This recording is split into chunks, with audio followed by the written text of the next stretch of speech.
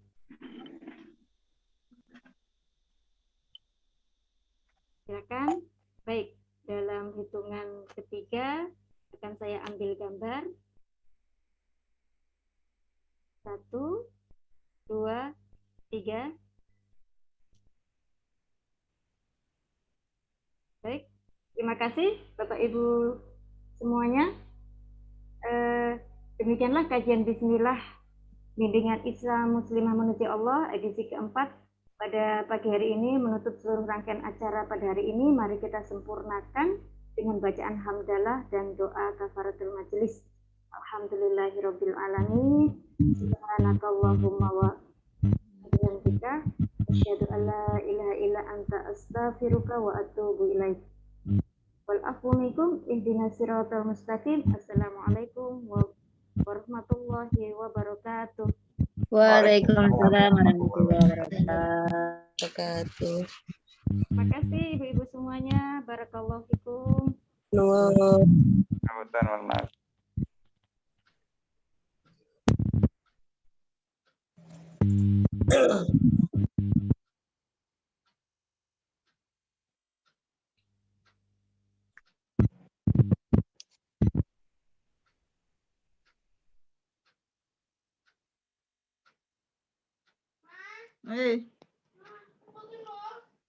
Apa?